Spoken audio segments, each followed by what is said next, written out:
अस्सलाम वालेकुम स्टूडेंट्स, मैं हूं आपका टीचर मोहम्मद सलमान अफसल। आज के लेक्चर में बच्चों हम करेंगे चैप्टर नंबर 5 ग्रेविटेशन का another topic that is mass of the earth.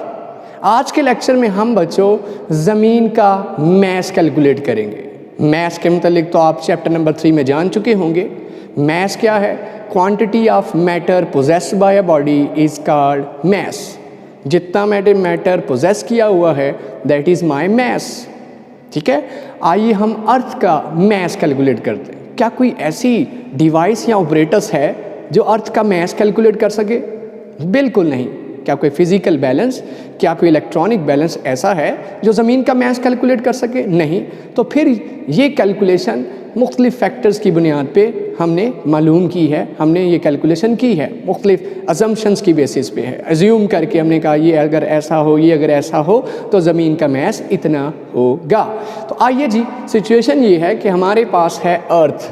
फ़र्ज़ कर लीजिए ये आपके पास है अर्थ। ऑफ कोर्स अर्थ इतनी तो नहीं है, लेकिन हम ड्रॉ कर रहे हैं, ये रही अर्थ।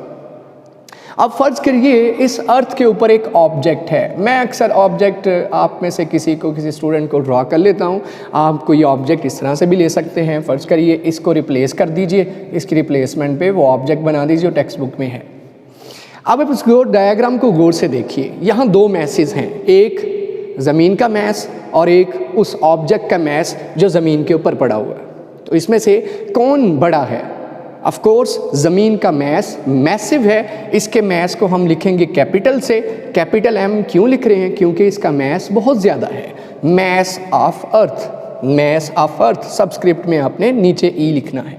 जबकि कंपैरिजन करें तो इसका मैस हमें दिखाई दे रहा है कि बहुत थोड़ा है। मैं अपनी मिसाल लूँ, मेरा और ज़मीन का कोई कंपैरिजन नहीं बनता। मैं बहुत छोटा सा ऑब्जेक्ट हूँ, ज़मीन बहुत मैसिव ऑब्जेक्ट है।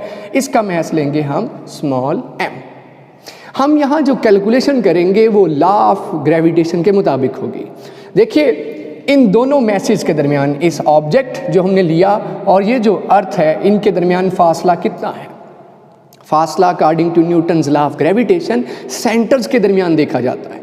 अब इसके और इसके सेंटर के दरमियान जो फासला है वो फासला क्या है?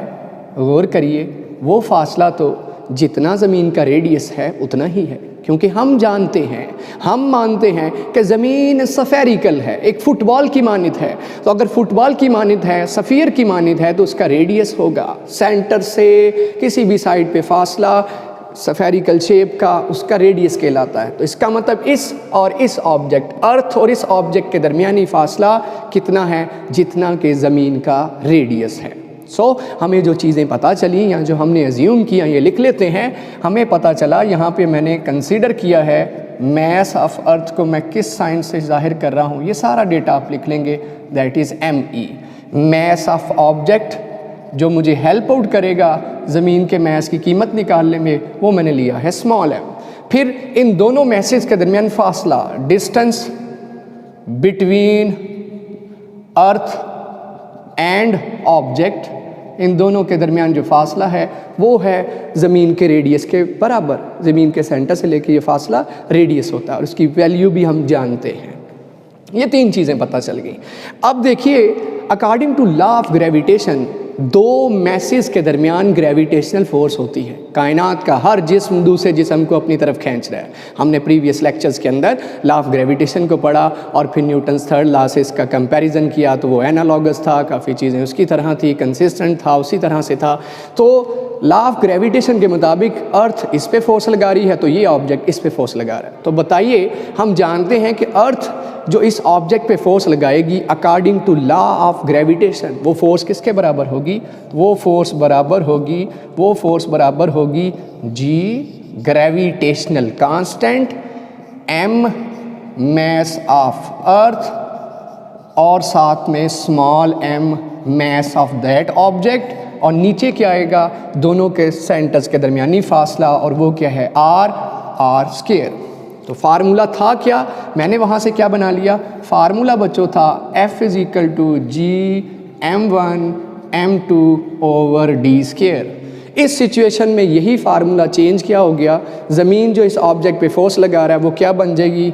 F is equal to, repeat कर देता हूँ, G gravitational constant mass of earth पहला object mass of that body दूसरा ऑब्जेक्ट, m1 की जगह mass of अर्थ आ गया, m2 की जगह उस ऑब्जेक्ट का mass आ गया, और इन दोनों का दरमियानी फासला d स्क्वायर की बजाय, क्योंकि इन दोनों के दरमियानी फासला r है, तो ये क्या बन जाएगा r स्क्वायर। ये रही फोर्स जो किसके दरमियान है, अर्थ और उस ऑब्जेक्ट के दरमियान है। अब ज़रा गौर करिए, देखिए इक्वेशन नंबर 1 बन गई मेरे पास।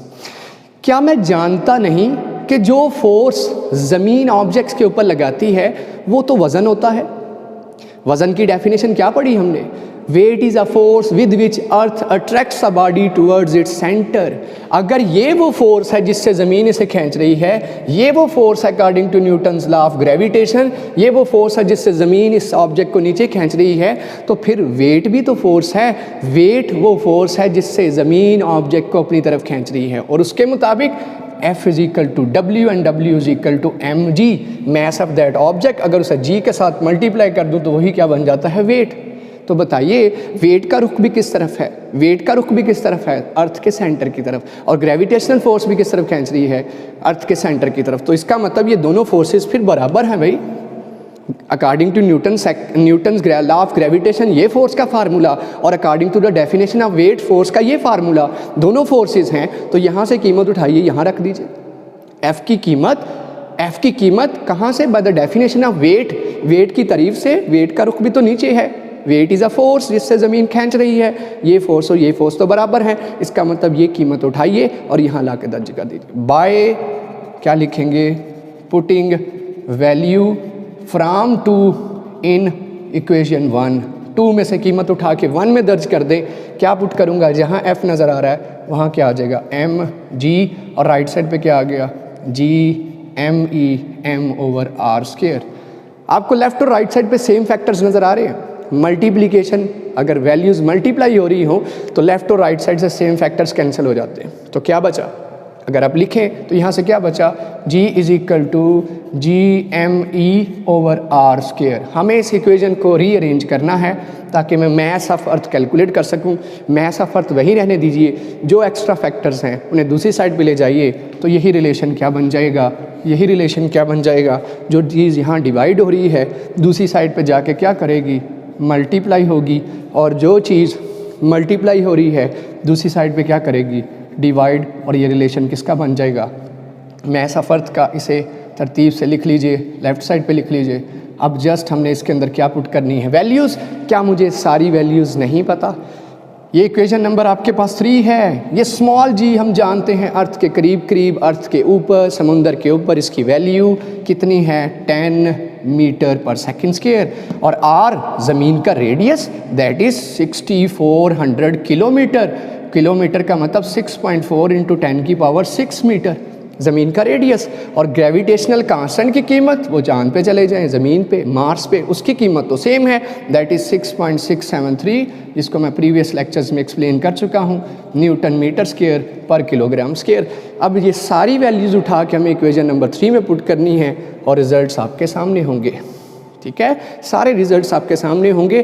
तो क्या करूँगा मैं, ये सारी 1 2 3 वैल्यूज़ इक्वेशन नंबर 3 में पुट करता हूँ। तो लिखूँगा, यहाँ आ जाइए, by putting values in equation 3 result will be M E किसके बराबर आ जाएगा, स्मॉल जी की जगह 10, रेडियस की जगह 6.4 इंटू 10 की पावर 6 का ऊपर आ गया स्क्वायर, और नीचे क्या है कैपिटल जी, और कैपिटल जी कितना है 6.673 इंटू 10 की पावर -11। इसे हल कीजिए, कैलकुलेटर के बगैर भी हो सकता है। 10 ये आई थिंक 39 पॉइंट समथिंग आएगा, इंटू 10 की पावर, ये कैलकुलेटर से आप करेंगे 40 वट एवर, या 40 पॉइंट समथिंग आएगा, 40.80 या कुछ ऐसा, और 10 की पावर ये कितना बन जाएगा, कर ही देता हूँ, 6.4 का स्क्वायर 40.96, क्या बन गया 40.96, और 10 की पावर 6 का स्क्वायर 6 इंटू 2 12, और नीचे 6.673 इंटू 10 की पावर -11। जी ऊपर 40 को 10 से मल्टीप्लाई करें तो 400.96 डिवाइड कर दीजिए 6.673 के साथ, पावर्स को साइड पे रहने दीजिए, तो आंसर आ जाएगा, आंसर विल बी 60.086 इंटू 10 की पावर 12 और 11 कितने हो जाएंगे 23, साइंटिफिक बनाएंगे तो क्या बन जाएगा 6.0, 10 एक और आ गया, 23 में 10 ऐड होगा तो 6.0 × 10 की पावर 24 और यूनिट क्या आ गया केजी। ये है ज़मीन का मैस जो कि हमने किसकी बदौलत एक छोटा सा मैस अर्थ के ऊपर कंसीडर करके, जैसा कि मैं अर्थ पे खड़ा हूँ तो अपने मैस को साथ कंसीडर करके मैंने ग्रेविटेशनल फोर्स, मैंने वेट की फोर्स, इन दोनों को इक्वेट करके डेरिवेशन की और मैस ऑफ अर्थ कैलकुलेट कर लिया जो अप्रॉक्सीमेटली कितना है 6 × 10 की पावर 24 केजी। मैसिव है। 6 के साथ राइट साइड पर 24 ज़ीरोज़ आने हैं और ये किसी इंस्ट्रूमेंट से कैलकुलेट नहीं किया, ये रदास रेडियस मालूम करके ग्रेविटेशन कांस्टेंट की वैल्यूज़ पुट करके ये हमने वैसे मैथमेटिकली कैलकुलेट किया हुआ। उम्मीद करता हूँ आज का लेक्चर आपको पसंद आया होगा। चैप्टर नंबर 5 हम कर रहे हैं और अगला टॉपिक इंशाल्लाह नेक्स्ट वीडियो में करेंगे। हाजिर होंगे नेक्स्ट वीडियो के साथ। इसी के साथ आपसे इजाज़त चाहूँगा। अल्लाह हाफिज़।